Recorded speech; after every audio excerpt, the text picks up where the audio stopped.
power rankings. Is that what you mean? Like a power rankings type deal, Paul? Yeah, pretty much. Yeah. Okay. Hello, everybody. We are live. Thank you for watching. Jared, glad to see you're there. You're the first one in. Well, maybe. There's another person, but I don't know who it is. All right, guys. Just to remind you, if you haven't already, please subscribe. I think we picked up 5 or 6 subscribers since last week. That's good. Hit the like button, add some comments, and share it. Just share this thing away with everybody you know until they tell you not to share it to them anymore. That's what I do. I got some people who are tired of me sharing it to them, so they've let me know, and I've honored their request. Oh, disappointed I am, though. All right, well, let's talk about Dean fatigue. What's that? Go ahead, Paul. Those people have Dean fatigue, like Iowa fans have unwarranted Ferentz fatigue. Fire everyone. I am so tired of winning 10 games a year. This is so ridiculous. I had somebody on my page do that exact thing. Like, he's like, wow, the amount of people that are tired of winning 10 games. It's just nuts. I got a kick out of that response. Okay. Well, let's bring, as Jared said, I mean, I was loosely following the game at the birthday party, but not paying 100% to it. But I did notice, though, that everybody was feeding negativism. I mean, just about everybody wanted to fire Ferentz, fire Lester, get rid of Cade, bring on Sullivan. And I'm going to be honest, why is everybody so anxious to see Sullivan? He hasn't even thrown a pass yet this year, unless you consider that 2-yard flip that he did to the tight end last week, because that's not a real true pass. And honestly, he could have screwed that up and dropped that, and that would have been a mess, because he could have gone into the end zone himself with the ball untouched. And I'm sure he heard about that later. Okay. So let's just, things started out okay. It started out as a very defensive battle. We got on the scoreboard early. Everything was looking good. Little dink here, little dunk there. We get a touchdown thanks to Caleb. And so first quarter's looking pretty tough. Second quarter, by the way, I did rewatch the game on the replay. Second quarter comes along, and all of a sudden we're struggling to move the ball again. We're getting a few yards here, a few yards there, not a lot. Cade's throwing to some passers who are dropping his balls, and that continues well into the second quarter. I'm trying to remember everything. I should have just wrote some notes down on that. But as it is, people are getting frustrated. They were getting really frustrated, and like I said, when I got home last night and watched the game, then I open up the internet and just see how many people, whose comments, and I was like that at one time, but this year, I've been kind of staying away from the internet, and I do, I will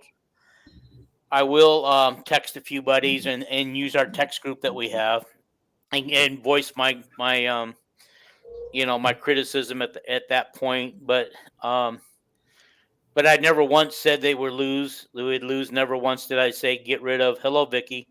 And so number ones, did I say they would lose the game?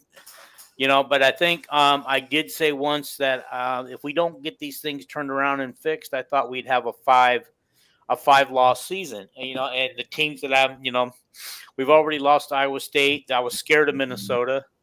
And we passed that test with flying colors. Finally, we won by more than one score. But I'm also concerned we're probably going to lose to Ohio State. I don't see a path to victory there, but maybe we find one by some miracle. But I'm also worried about Maryland and Nebraska, those games. And recently I'm becoming more afraid of Washington because of that quarterback that they have. But what gives me hope is they didn't beat Nebraska by too much. Not Nebraska, Northwestern. And so, but I didn't get a chance to watch that game so that scores can be deceiving. So, guys, what are your takes? I mean, Jason, you had a rant at halftime, and I don't know if you want to talk about a little bit about that rant that you saw that you had, and let people kind of know what your feelings were, and pretty much Coach Ferentz and Lester must have listened to you at halftime because everything you talked about got fixed in the second half. Okay, Well, I'm done talking for now. I was just happy. I mean, if anybody wants to see my rant, go to everythingiowasports.com. People have been asking for it, so I've been sharing it a lot. And you don't have to watch like the whole thing, obviously. Go to 1 hour and 40 minutes. That's when my halftime show starts. And it was a heavy one. It was, anyway. Well, no, I just wanted to see like, what that second half showed me is kind of what I thought after the Illinois State game. And I think actually Paul and I discussed this after the Illinois State game, I believe, about how we think Lester is probably one of those OCs that they use halftime for adjustments. They don't do a whole lot of adjustments in the first half. They run what he wanted to run, what he decided they were going to run in the first half, and then they build off of that in the second half. Right. And what I wanted to see, like during my halftime, I was so mad about no fly sweeps. They were seriously just sending anybody. Then we see one with Wetjen. We should have saw a few more, if I'm being honest. With Wetjen, he gained like 9 yards on it. We saw a fly sweep with Gill. He gained another 9 yards or so on his. We also saw the spread that I wanted to see more often, where they go 5 wide. Right. We saw that in the second half. All that is stuff that you can take them out of sending everybody. Because what you do when you send that many people is you leave open holes, right, Paul? What do? We throw into the blitz, right? When they blitz, that leaves a wide open area. So that's my halftime. I mean, I even drew up my playbook, like a formation out of my playbook that I would run. Actually, 2 of my formations. But I just remember I drew up my diamond formation with my 4 wide on one side. Hi, Vicky. Vicky's here. Jerry's here. Hi, Jerry. Hi, Jared. Kelvin. But what we saw in the second half was Lester, I believe, knew everything that I ranted about at halftime. I think Lester already knew. Like, he knew what he was going to do in the second half after his play calling in the first half. Right. I honestly think with us being frustrated as fans, but he already knew what was going to happen in the second half, basing everything off of what the first half did. Right. He knew he needed to attack the edges, but for whatever reason, he wanted to wait for the second half to do it. And what got fans nervous was the fact that they took the lead right before half. Right. If it was 7.5, I don't think it would have been that big of a deal. But we as fans did not know what his game plan was going to be in the second half. And he did everything that I figured that they should do. I did not know they were going to do that. So I think we just need to get used to him. Unless they're scoring on the defense, and he can't do that. He's not going to be able to just waste plays. Man, we waste so many plays. And I talked about that as well. Yeah. We just run plays to run them sometimes just to see what happens. I've got a question on this. Okay. As Jerry points out, Iowa really had about a half a quarter that sucked. And he's not wrong. He's not wrong. First quarter was okay. And I think the second quarter pretty well started out okay. But I think what mainly got everybody over the edge was those last 2 drives that we gave up scoring. What did we do different in the second half that they weren't able to move the ball on us? I think they got very less than a few yards. I don't remember how many yards in the second half, but not very many. Hold on, Dean. Now you're jumping way ahead. We were in the first half. Paul's got something to say. Okay, go ahead, Paul. I'm sorry. Oh, you're good. So first of all, 3 is now a trend. And we have 3 games in a row where the team trailing at halftime wins the game, which is just that's such a rarity for a Kirk Ferentz coach team to either lose to a team that has a lead at halftime, or to beat a team that has a lead at halftime, or to lose a game when winning at halftime. So I find that trend to be interesting. And then offensively, we literally opened the game in the second half. The first half, we ran the exact same play for the first play of the first quarter and the first play of the third quarter. I called that out live. I was like, what the hell? Exactly the same play. It is the exact same. It worked first time. Why not the second time? Well, it didn't really work good the first time because Cade was late throwing the football. And he looked by the time, I think it was, and he kind of checked down to a string and he got tackled right away. It was like a 2-yard play, I think. But then in the second, when they ran it again at the start of the third quarter, it looked to me like Cade got that ball out earlier, where we were able to catch it. He put it in a place too where he could catch and turn it upfield. And, so we open up the second half with that 20-yard pass play. I don't want to jump into the second half, but that was something I picked up on. And then, we got the turnover in the first quarter, which led to the 7 points. And other than that, I mean, it was a good played first half, I thought, by both teams. Mm-hmm. Yeah. I mean, it was. I agree with you. I just didn't understand the play calling because I knew where I would attack what they were doing defensively, right? So that's what I was basing everything on, because the play calling didn't make any sense to what the defense was doing. However, Lester knew, I'm going to keep doing this so they can't adjust at half. And then he came out in the second half and attacked the edges like he should have been doing, right? Like you said, the very first play, I guarantee they told Cade, don't worry about downfield, because the very first time they ran in the first quarter, he was looking downfield and it wasn't there. Then he checked it down, right? Whereas what you're talking about, the very first play of the third quarter of offense, he got his head around right away and got it right out to him, which was the difference in running the exact same play, but that was a difference in how they ran it.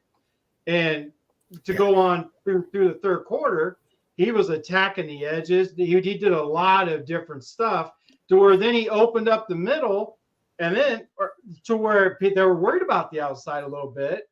And then, I mean, they left the out routes wide open again, but I mean, how do you not have a receiver that can catch out routes is beyond me, right? In my opinion, Cade did not play that bad. He missed Wetjen on a flag route that was there. Like, literally, why aren't we using Wetjen's speed? Nobody can cover him. And he proves it. He's wide freaking open. We just don't throw him the ball. And even on that flag route, he was wide open. But I think what you're saying, like, he got his head around, he got the ball out. Like, those are the adjustments Lester made at half, I believe. Like, that's what he did differently. Go ahead. And Iowa fans I think, need to kind of get used to Lester, and because I think we've seen through the first few games here, we are legit doing stuff with the intent of suckering you in almost. Like we're showing certain formations and we're running plays out of it. And we're seeing, oh, you're crashing, you're doing this, you're doing that. Okay. And, once we've seen you do it a few times, and again, I don't want to get into the second half stuff, but there were several times throughout the game where we're running that kind of zone scheme and we're seeing the entire defense flow with the zone movement. And so I like the fact that we kind of kept some cards in our back pocket and said, look, if this is how they're going to defend us, here's how we're going to adjust. And I think part of it was the weak side cutbacks and things like that were wide open because we saw that how they were flowing with the offense. No, that's actually what I was going to say next, Paul. You hit the nail on the head, which is what Jazz Patterson actually took advantage of. 2 of his runs up the middle were outside, and he just saw a huge hole right in the middle, and he just cut and went. And he runs so hard that, I mean, you got to get there before he gets through the hole.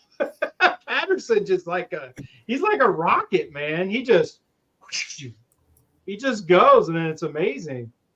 I mean, yeah, the O line, and that's what another. I mean, I don't know your agenda tonight, but that's another one. We'll talk about the O line. I feel like later.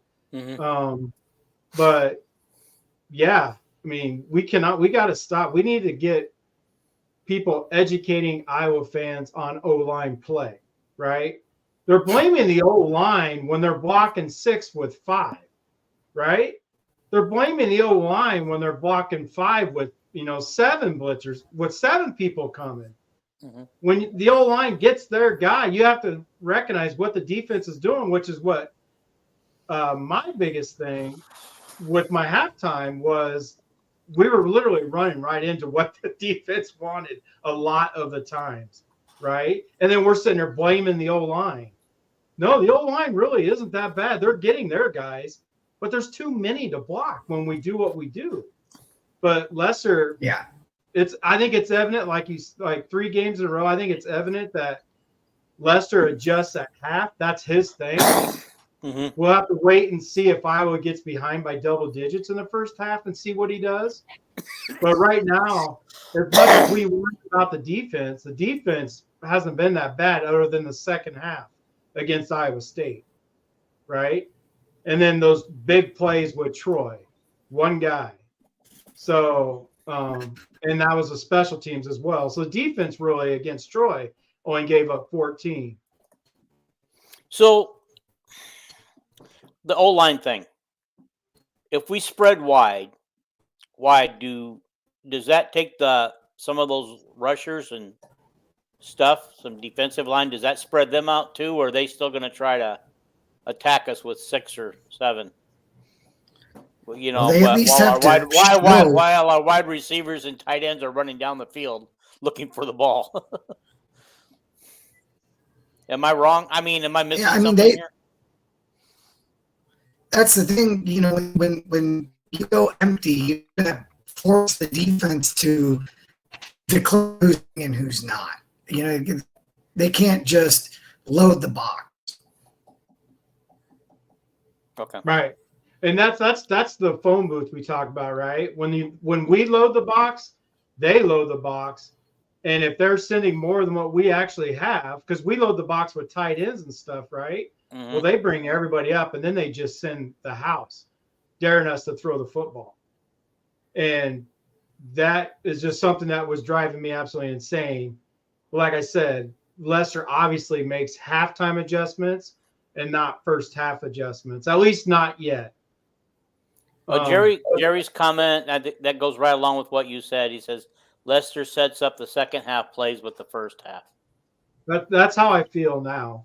After seeing our second half against Illinois State and seeing our second half with Troy and with what we just saw with Minnesota, the only outlier is the Iowa State game where we had a big lead, right? Mm-hmm. Right. And then we just stopped playing offense.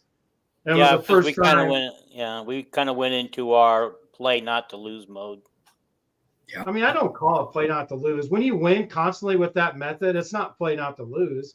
It's just that's just their style of play, is to work the clock, let your defense do their thing, right? So, I mean, it probably works if X doesn't give up that 75-yard bomb one play.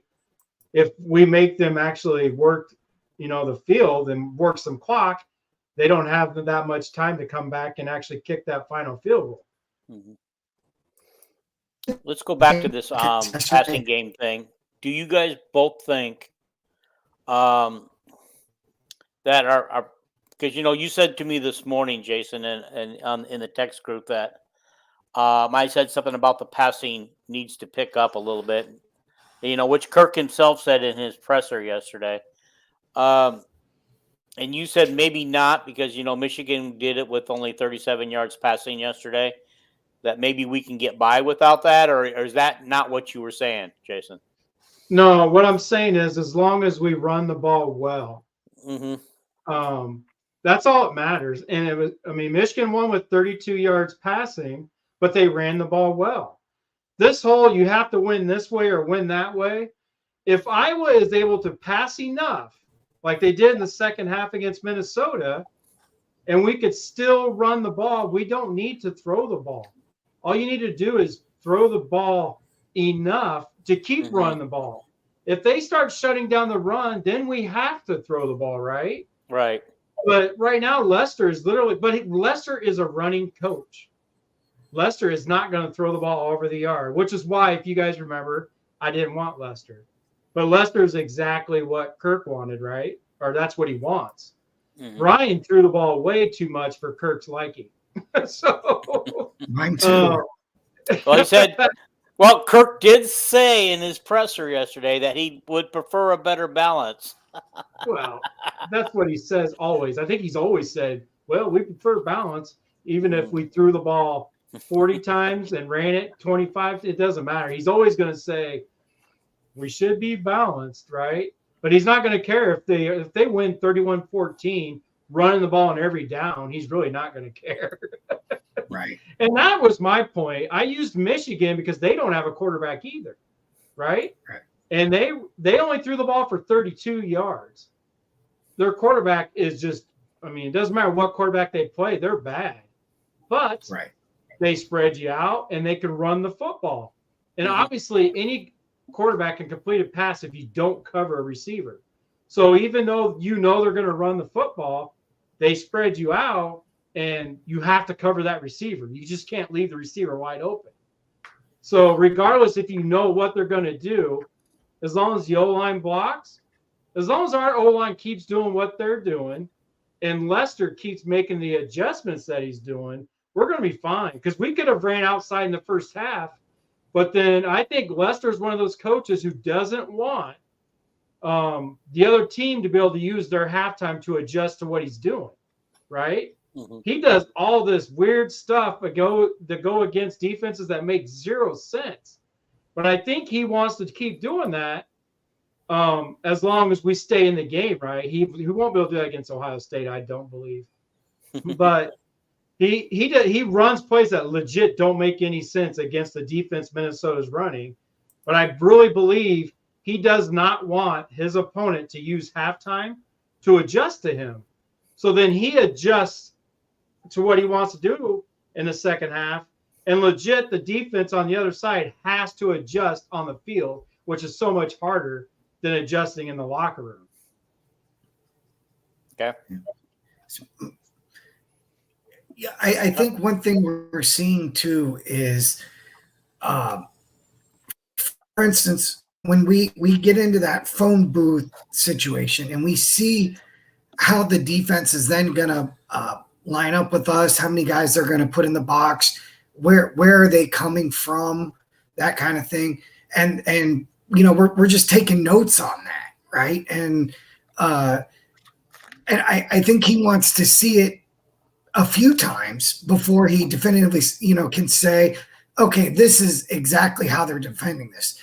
We've done this 2 or 3 times, and they've defended it the same way 2 or 3. Now he can take that and we can make those small little adjustments like we talked about with the play action pass. Yeah. Okay, so this is when we've come out in this formation, they keep crashing. The DN crashes. We know that if we can get the tight end on the slip right away. Yeah. And it'll be there. You're right. 100%. I think we're all learning what Lester does. And I really believe this is what Lester does. So we'll all probably be frustrated every first half, unless whatever he game plan works in the first half. And then we're just going to have to get used to waiting to see what the offense does in the second half with the adjustments. Right. So let's just everybody just we all need to learn to calm down and let the game unfold first, unless we're down like 31-0 against Ohio State in the first quarter. The other thing is, it was a joke. if the team executes the stuff that's there in the first half, it allows Leicester to call things differently. But when we're dropping slants and 5-yard routes, and instead of being in 2nd and 5, we're in 2nd and 10, we're behind the chains, and if we are executing the easy stuff, maybe then we start to see some different things. But it seems like football coaches are especially touchy about this. If you're not executing the simple stuff, they're not going to expand the playbook until you're doing the simple stuff well. Mm-hmm. Yep. Well, what I don't understand personally, because I wouldn't let my high school wide receivers drop those balls, or they wouldn't go back out there. I don't understand the point of Washington going back out there after he dropped that freaking out route. That was like, where do you want Cade to put it? Right. Cade's biggest mistake was he hit him in the hands. Where the hell do you want that ball? There's other plays, obviously, too, that got dropped. That could have been a good day for Cade if we caught the ball. Our tight end, called the deep ball to the tight end. That was called, it was incomplete. He did drop it, right? But if he just put his elbows together, if he was a punt returner, he would have caught it. If he had his elbows together, then he would have caught the damn ball. It wouldn't have slid right through. Mm-hmm. So, there was so the other one, too, that Cade could have had, padding his stats, was the one on Strenga where they took it away from him. Which that's rightfully so. Oh, that's what he's talking about? That's what Coach is talking about. Yeah. Yeah. Okay. That deep one, like boom. Yeah. And, rightfully it wasn't a catch, but still, it was a drop. But it wasn't on Cade though. But we everybody wants to blame Cade. He can't catch the ball too, right? Every quarterback is going to miss some throws. He missed Wetjen on the flag, but then he hit freaking perfect pass to the tight end, and it was dropped. Yeah. So since we have Weegens, it's pronounced Weegen, and we do have their relatives watching this, not live, obviously, but they do watch the replays, so we should probably get his name right. What is it? Weegen. If you're looking for names, if you are looking for names to be pronounced right, I'm the wrong guy. I still can't say Kamala's name or Kamala. I know. Whatever. I still can't. I seriously. Kamala. Say Kamala. I will say wet. My wife was teaching me that because I wasn't learning it right, and she was teaching me. Yeah, I'm right. No, you know what? I'm the same way, but I just thought this was an easy one. I looked up the pronunciation. So that's how it's done. But hey, I'm not really doing. Okay, let's kind of like move into the second half. I kind of want to get my question. Hold on. But, I want to answer Hank's question real quick. Okay. It's kind of like my point with Leicester, where he said, just hope the defense can keep the team in the game. That's going to be like against Ohio State. If they do get up 10, 14-0, that's going to be the key for all of us to learn how Leicester adjusts when the defense isn't stopping the other team, right? If our defense can't stop the other team, Leicester cannot wait till halftime to make any adjustments. He can't just come out here and run stupid stuff to try to set up plays in the second half. So that's a huge thing for all of us to learn about Leicester is what is he going to do when the defense doesn't keep Iowa necessarily in the game right away. Mm-hmm. If it's 14-0, if it gets a 17-0, how does Leicester call the game? So that's a huge thing, Hank, that I think we all just need to pay attention when it happens, right? Yeah. And when you look back at it, the defense only really got, burned in those last two drives. But they didn't give up a long touchdown pass, except for that one that Hank is talking about. That wasn't a touchdown pass, but that guy might as well have gone in the end zone because we set it up for 1st and goal. Yeah, that was a catch. He had possession of the ball and 1 foot was clearly in. Yeah. Oh yeah. I mean, the refs did really well. I mean, there's a lot of biased Iowa fans I've noticed. I mean, well, obviously, right? There's biased Nebraska fans that I've been dealing with as well. But that was a catch. I mean, it was a great catch, and he had that 1 foot. I think it was his left foot hanging in bounds when he caught it. So yeah. Yeah. They saying that Kirk was upset at the news conference about Ostrengas being taken away from him, but I'm sure after Kirk watches the film today, I'm sure he's going to be cooling off and going, "Oh, I was wrong. Sorry." I mean, yeah, but it got his team fired up. He said that play right there got the team fired up. So, yeah. The one thing I did say in the group chat, Jason, I don't know if you looked at the group chat at halftime, but I did say that I felt like we would open it up more in the second half because we were trailing. So now we couldn't go to our conservative offense that we normally go to when we're ahead. And he opened it up. Well, I mean, I considered that first drive opening it up, wouldn't you? I mean, or not? Or I don't think we never took a shot deep hardly. Yeah, and that's what somebody told me this morning when I told him that. I don't think they opened it up. I just think he did. He ran plays off of what he ran in the first half. Okay. Like Paul said it perfectly. We literally saw them run the exact same play from the first half to the second half, and we legit saw McInerney get his head turned around right away, and he got it out to the tight end right away, and he gained didn't he get a first down on that, or maybe 20 yards, about 20 yards, 20 yards. Okay, so I mean that's the kind of adjustments like what we're saying. I don't think he opened it up. I just think he ran plays, even if they looked exactly the same, he told them to do things differently within that play based off of what Minnesota was doing. Right. Okay. All right. I'll take that. Also, so now that we're starting the second half, I would like to get an answer to the question I asked earlier about what did the defense do differently that just bottled up the Minnesota in the second half. I mean, basically for a quarter and a half in the first half, we bottled them up, and then of course they got their lights flipped on, the switch turned on the last two drives, but then right back to bottling them up in the second half. And I guess, did you notice anything the defense was doing different? Or I talked about it live that's why everybody should join me live. But Vicky, yeah, it was close, but he really did drop it. He needed his elbows together. What they did was they tightened it up. Like even their cover two, there was a perfect play where they were in cover two. You can totally tell that what he did, he just tightened everything up. The safeties were closer. So that corner route that you can legit beat Iowa all day on between the safety and the corner in that cover two, the safety was there and the corner was back.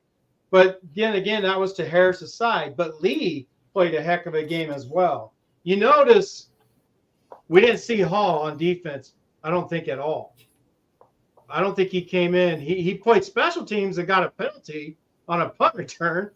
But there's a reason we didn't see Hall. I think Hall struggles with that kind of defense where it's not high school anymore. When it's a cover two play, you cannot play straight, stock, whatever you want to call it, generic cover two. You have to see the formation and understand that just because you have cover two and you have the flats, you can't just guard nobody. You can't cover nobody. If you legit have nobody in that flat, you got to slide. You got to do whatever the formation dictates in the routes. But what they did do is they tightened it up. And they played more outside, and they left the middle kind of open. But I don't know if you guys noticed. If you were anybody in here was with me live, holy cow! I didn't know Higgins can cover like he can cover in man.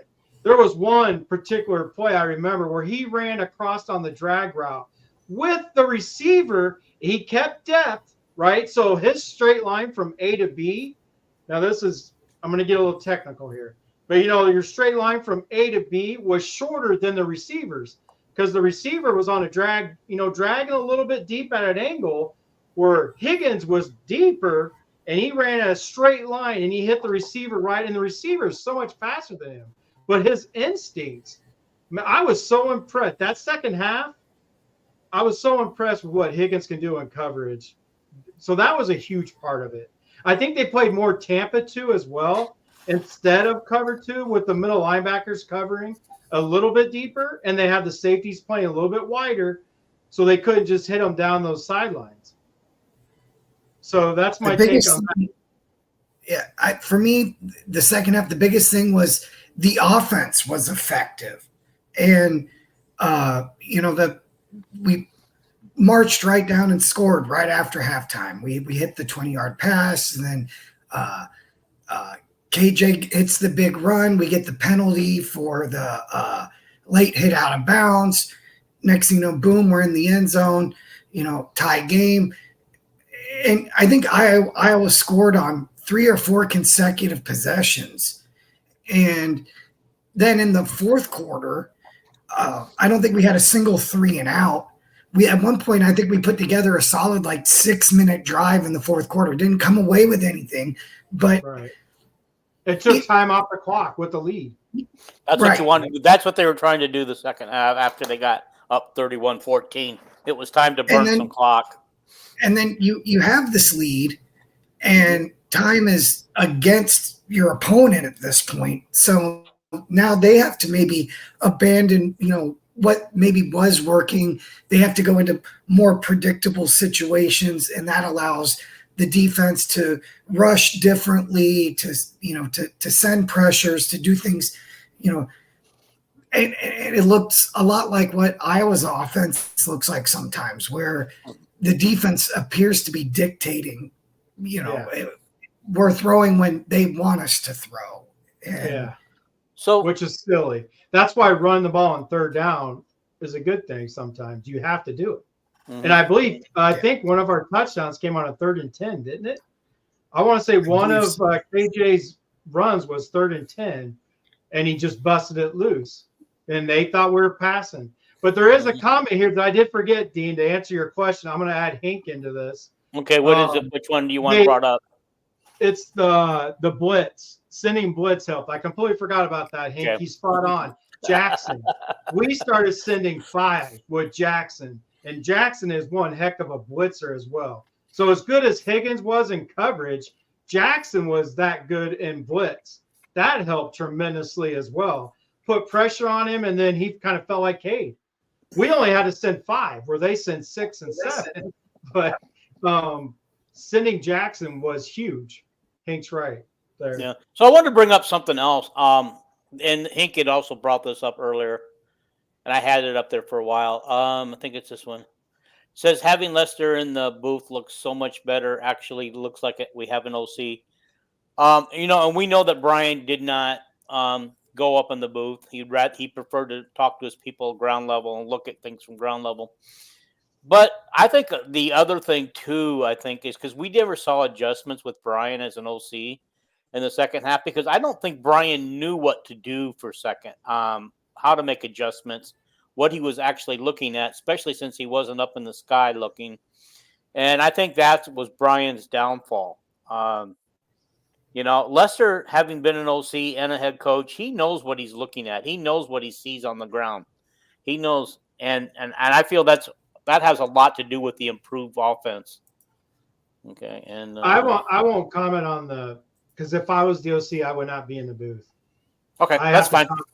I would have to talk to the quarterback eye to eye. So I don't agree with. There's a lot of coaches that are OCs who aren't in the booth. Like my guy Mike Leach, who was the head coach but also called the plays. He wasn't in the booth. If you have questions about what they're seeing up there, that's what the headset's for. Mm-hmm. But I need to have one-on-one with the quarterback. I would not be able to be up there talking to him through a headset. Yeah. I would have to talk to him face to face. So okay. I understand why coaches are on the sideline. Yeah. You were talking about cover 2 before. Kelvin was saying Norm Parker always said that cover 2 was like death.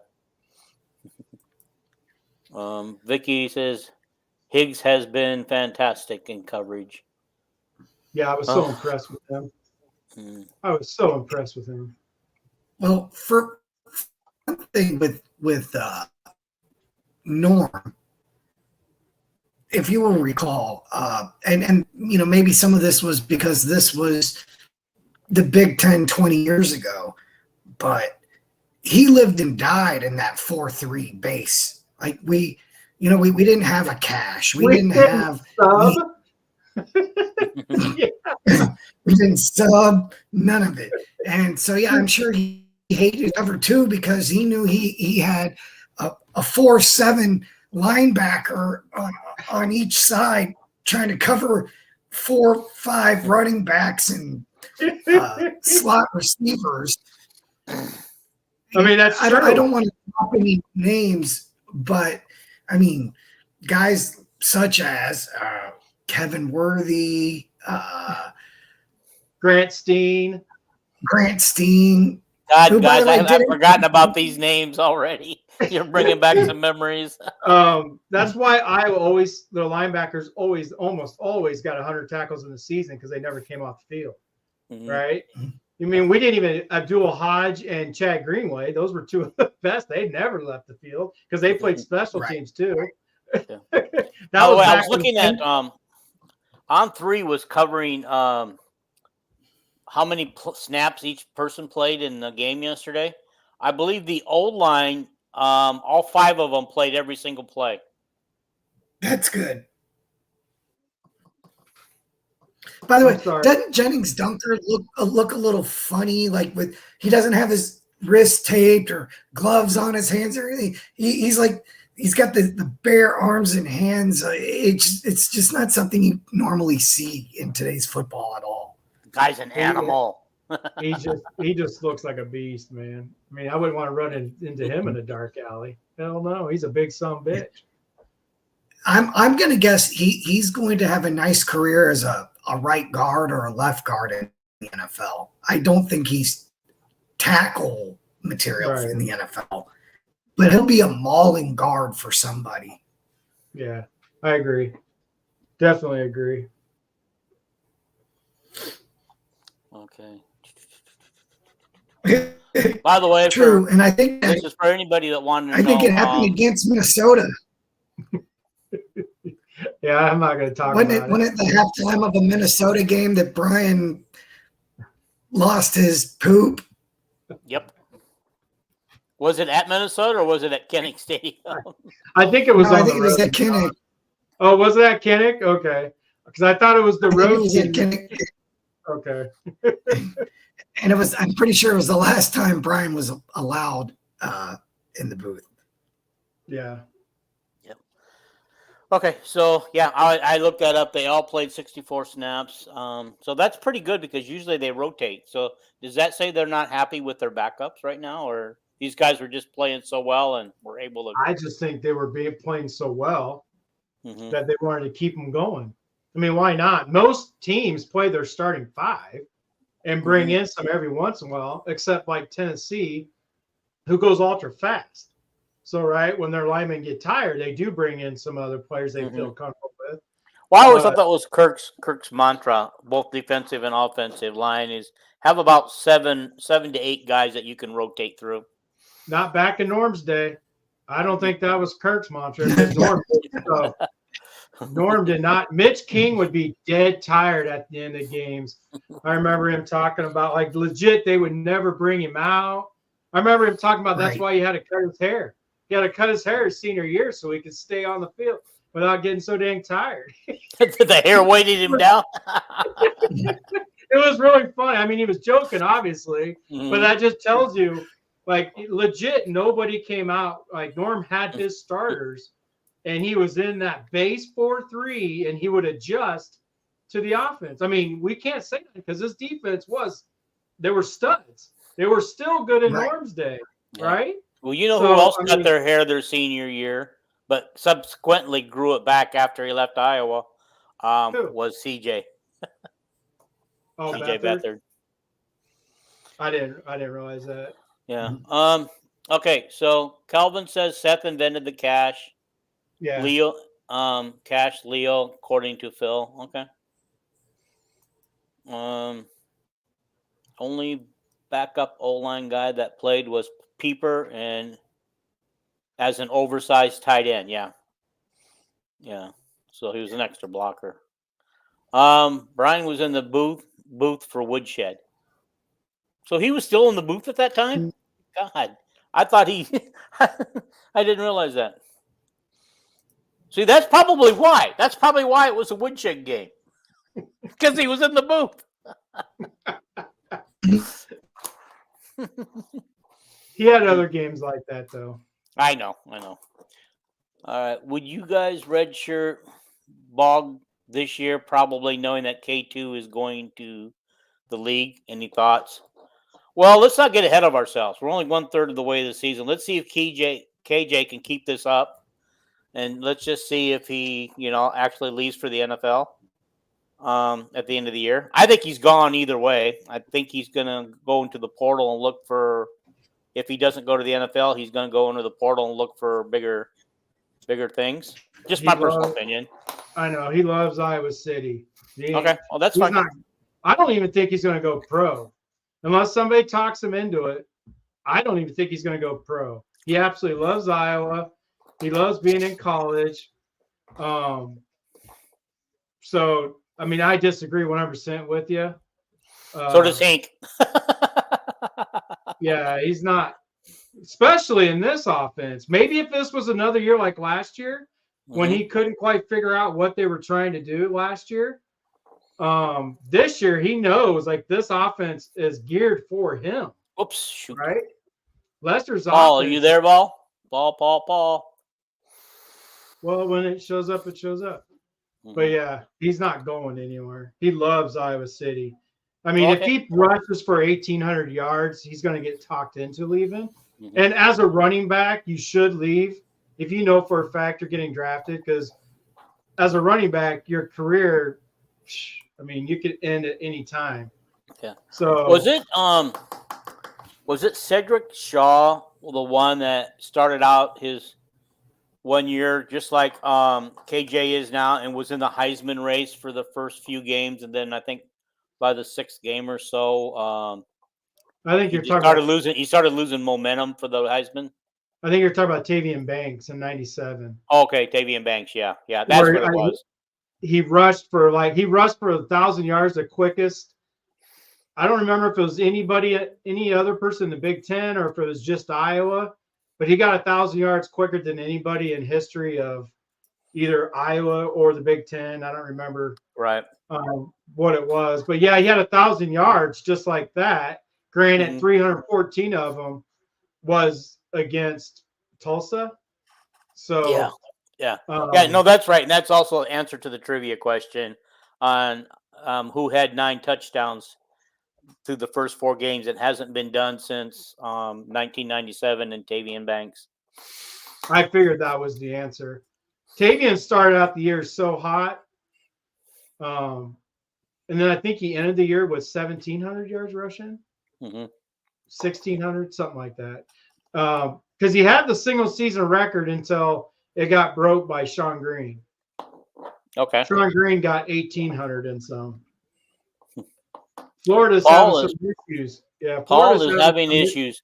But I also noticed, too, he was having issues earlier when he was talking. He kept freezing and his voice kept, well, I don't know what I want to call that. Here he is. He's back. The boy is back. Huh? Are you in a hurricane, Dean or Paul? No. Paul, do you hear us? Paul? He's trying. He's looking around. He's looking for some internet. He's on. He's live. Check your mute button. Check your mute button. He's not even talking. Well, he can't hear us, I don't think. Still. Oh, wait a minute. He is. Wait a minute. There he is. I think he's trying to say something. He's alive. I can hear you guys. I can hear you. We can hear you. I mean, I wouldn't redshirt any running backs except for the bottom tier ones. I mean, I think you got to have 4. Start with 3 and work your way. Well, that sucks. Are you going to do our picks? Yeah, we might as well.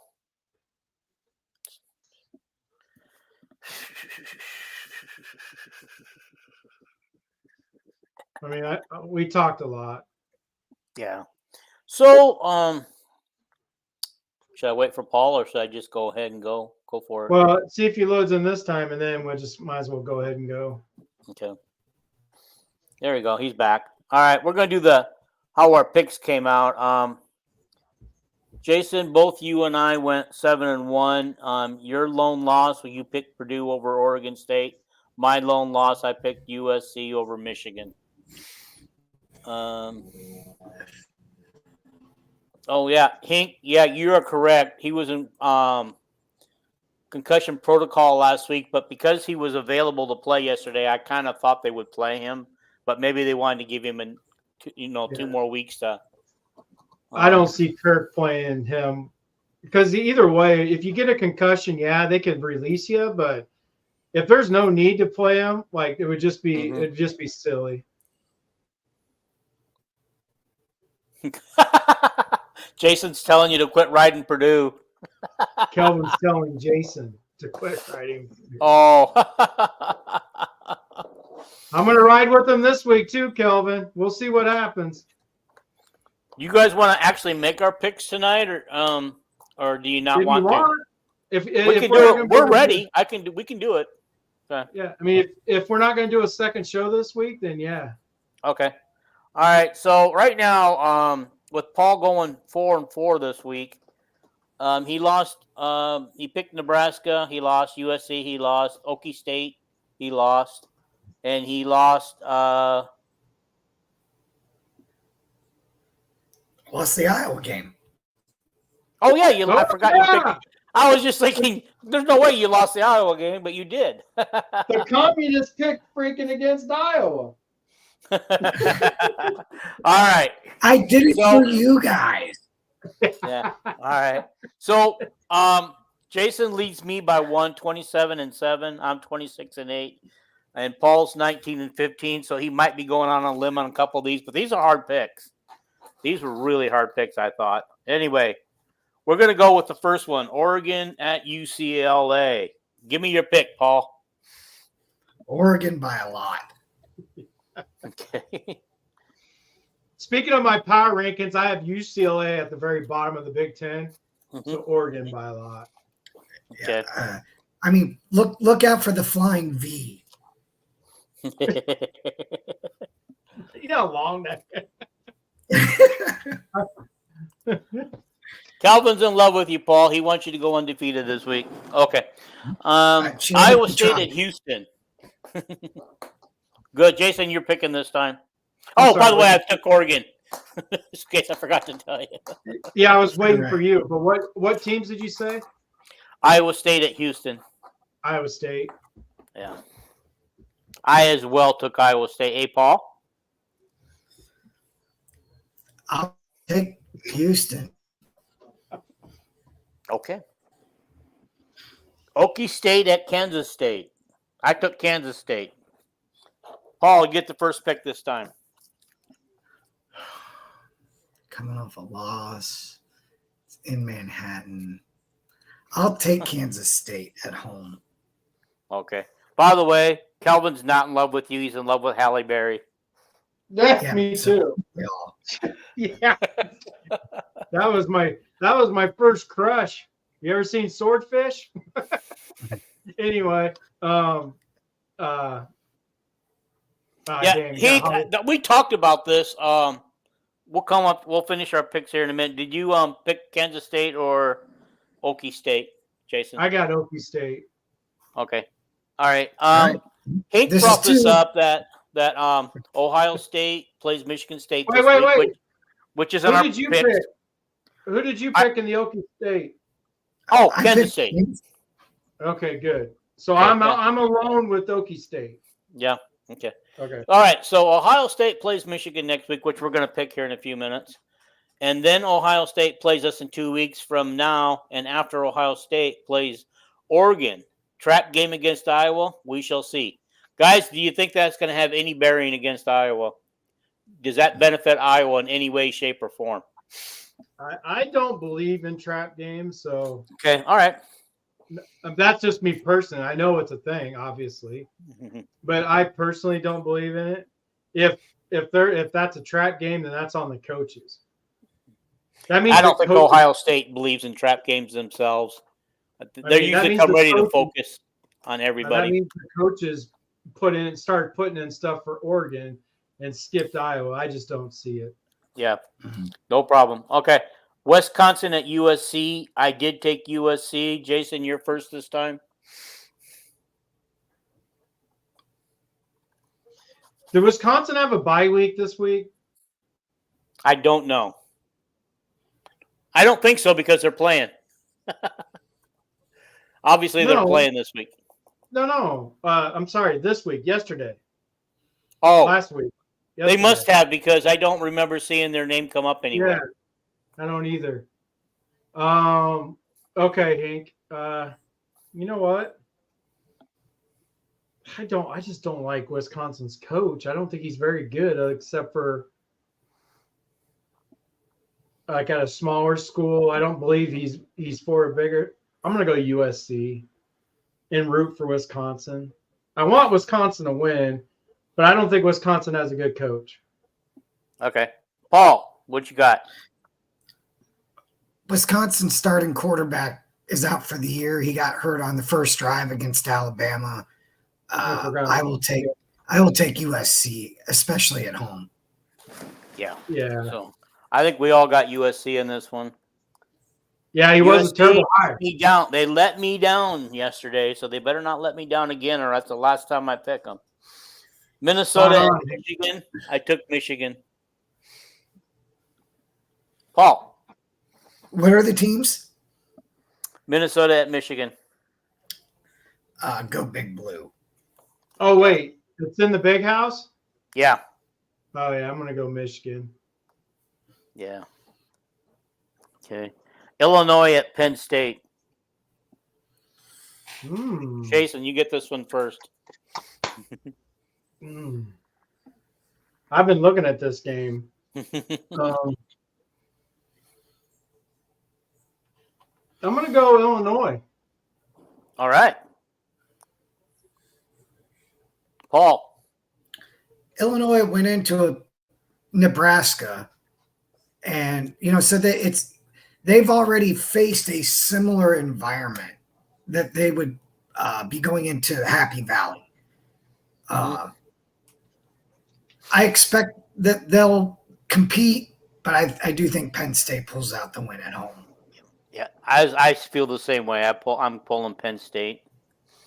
Okay, Nebraska at Purdue. What's that? I wouldn't be upset if Illinois won. Yeah, I agree with you there. Anything to shut up, you know who. Vicky agrees. I agree, Vicky. All right, Nebraska at Purdue. Paul?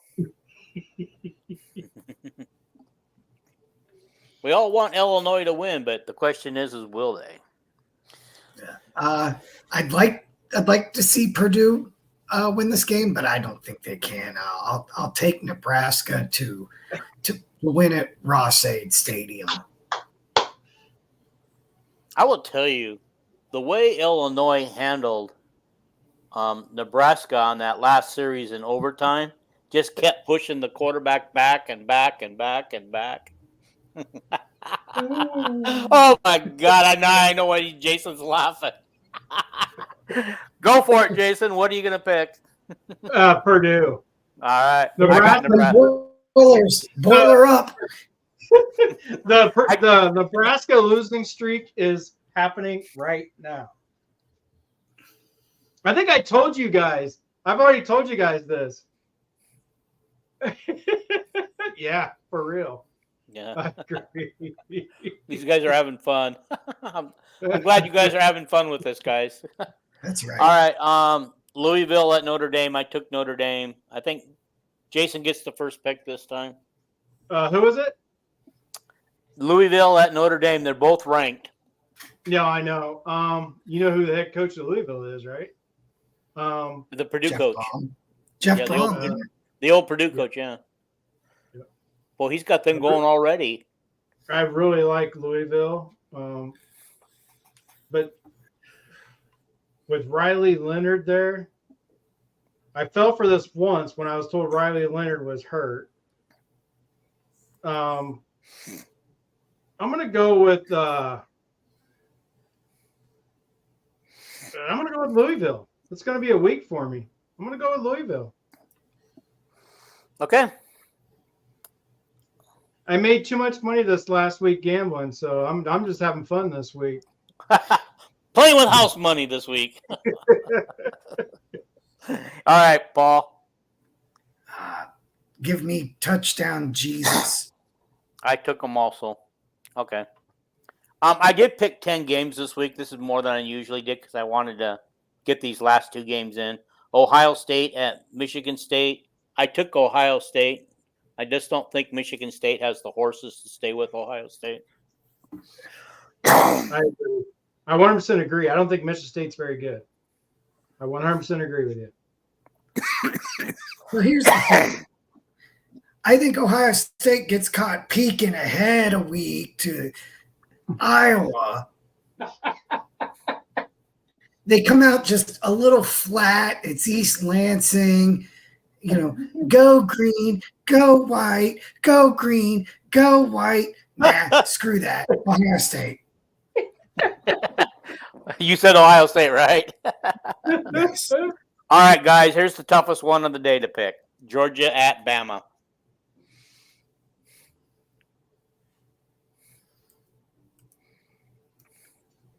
Woo! Go Dogs. Okay, Paul. The Dogs have been struggling though, but so has Alabama. So what's real, right? Mm-hmm. Yeah, they've been winning, but remember the Georgia-Kentucky game? It literally came down to the end. No, I don't really like Calvin. I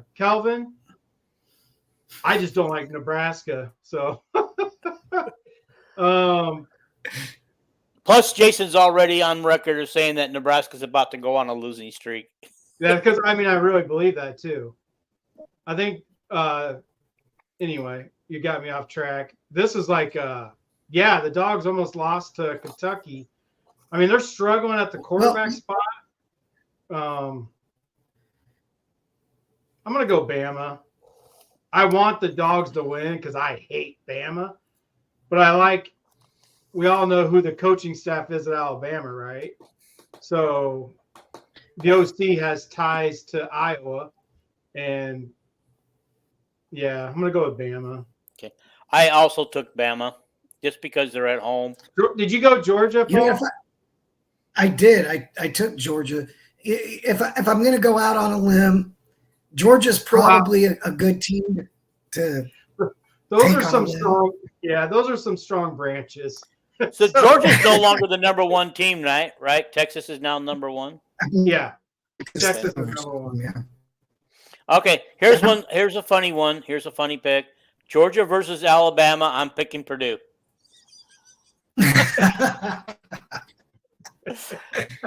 Calvin has shown he's got a sense of humor.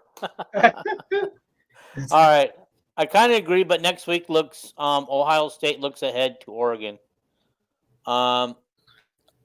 Oh, that's right. He's the OC in Seattle. I'm sorry, Hank.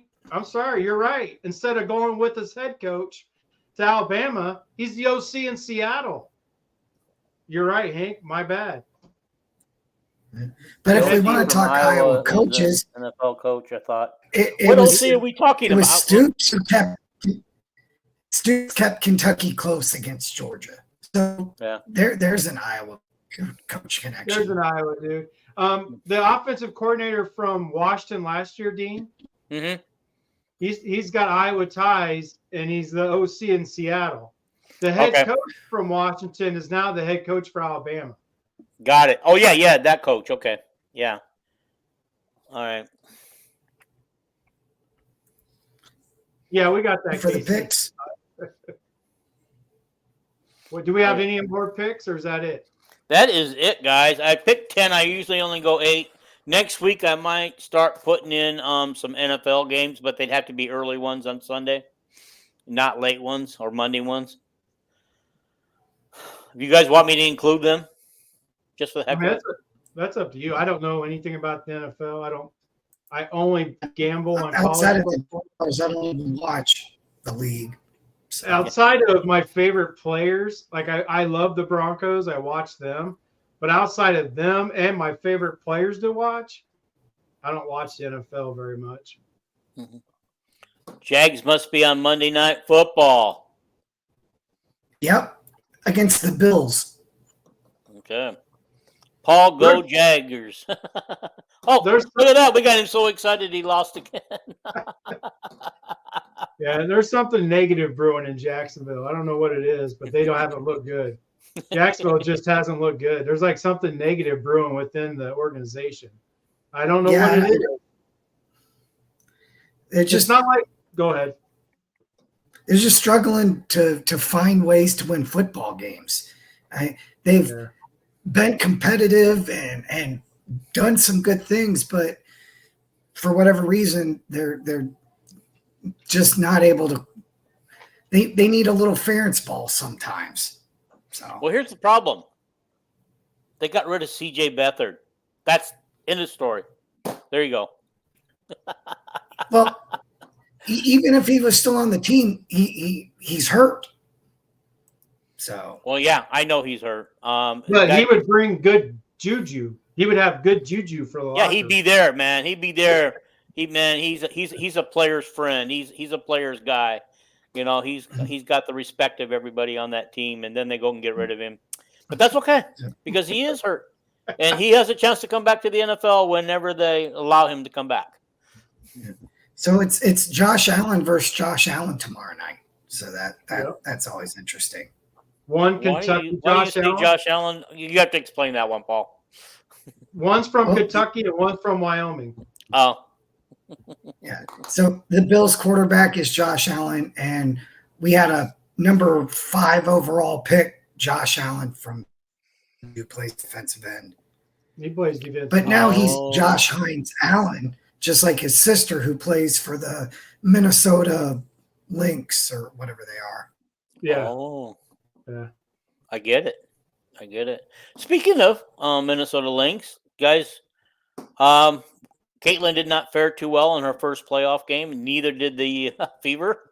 Any comments on that before we leave, everybody? To me, it's exactly what we kind of expected. It was the worst matchup for the Fever. Connecticut plays too good a defense. Mm-hmm. I mean, the only game they won, Connecticut couldn't score. They were missing wide open shots, and I believe Caitlin got hot, and so did Mitchell. And unfortunately, both of them, I think they combined 4 for 23 from 3. That's not good. They were just awful. Yeah. I mean, Caitlin only had 11 points tonight. It wasn't like she wasn't getting good looks. Her shots just weren't falling. Right. But they play again Wednesday. It's the game at home.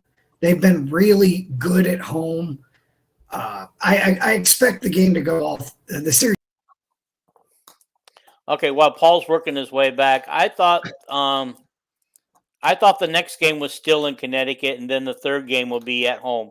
Yeah, if we get to game 3. Yeah, I was going to explain that. In the WNBA, the first 2 games are at the bigger seed, the top seed. So they don't get to go back to Indiana unless they win 1 in Connecticut. Mm-hmm. Yeah.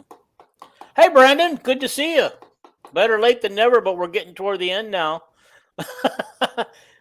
Jason was very frustrated too. He could tell you how to get to his halftime rant that he did live during the game. We were all frustrated, but if you would have been here earlier, Brandon, we kind of talked through it and kind of figured out we're probably going to be frustrated a lot in the first half. Leicester is an OC that's going to frustrate the heck out of us. No, the NBA has 5 games though. The W only has 3. Yeah. The W only play a 3-game series. The NBA has 5. So in the NBA you get to go back home. In the W you don't. Yeah, what is it like in the NBA? You start one at home, then you got 3 on the road, and then you get to go back home if it goes to Game 5, right? I think it depends. No, because if you win 3, I mean, I don't know I how have no exactly idea. how they do it. I just know it's a 5-game series. Okay. I don't want to pretend like I know the NBA because I really don't. Well, I just know their playoff 5, format has 7. changed now. Now that you Well, have they to have play your 5 way into the games. play. Um, Yeah, the first one I know is 5, and then they got 7, 7 after that. So, yeah. Do you guys realize that we're going into the last full week of September? First week of October is next week. Yep. Today is the first day of fall, and yep, So and excited. men and women's basketball, men's pro basketball, all of it's around the corner in the month of October. And we're probably Yep. going to have to devote some time to that, as well as our football. So excited. It's my favorite time of year. I love cold weather. I'm ready for it. I'm tired of the heat. But yeah. Well, just to put in perspective, it was 90 degrees here today still. I keep waiting. I It keep was in waiting for the the temperature. But what happens here is we'll hang around 90s and 80s for about a month or so, and then we'll wake up one day and they'll be in the 60s and the 50s.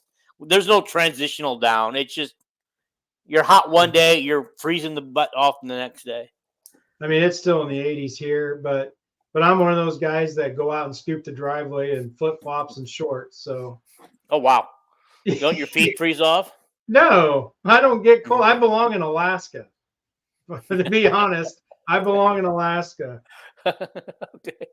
All right. Hink says in Iowa it was 90 yesterday and 59 now. So that's a 40 degree or 30-degree temperature change. Something like that, Dean. Yeah. Well, actually, here's what overnight it gets into the 60s here, but it gets into the 90s during the day because the sun here is so strong that it just makes it blistering hot. But once the sun goes into hiding, it starts to cool off quickly. Like in the desert, it gets really cold at night. Yeah. We are actually, Bakersfield actually sits in a desert. I believe it. Okay, Kelvin's question for you was that the WNBA game on local station Wednesday.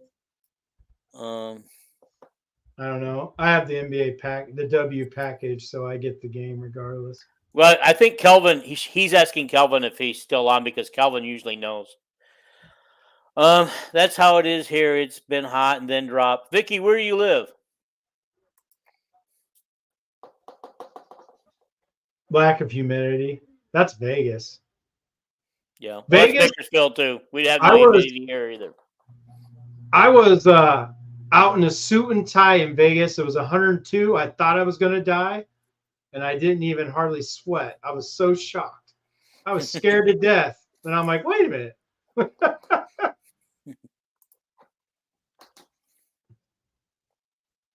Or ESPN probably. Yeah, I believe that is correct. I believe I saw a TV schedule, and I believe he is correct on that one. Okay. Well, guys, what do you say we get out of here? Move on, and well, I would say guys, but Paul's not here any longer. Paul's completely gone. All right, guys, we're gonna get out of here. We may or may not do a show on Wednesday. We'll see if we can come up with some good topics and fun topics for you guys to have fun with again. And if not, I'll probably be here Wednesday one way or the other. So we'll see you guys then. Take care, guys. We're out. See you guys. Bye. Thank you, everybody.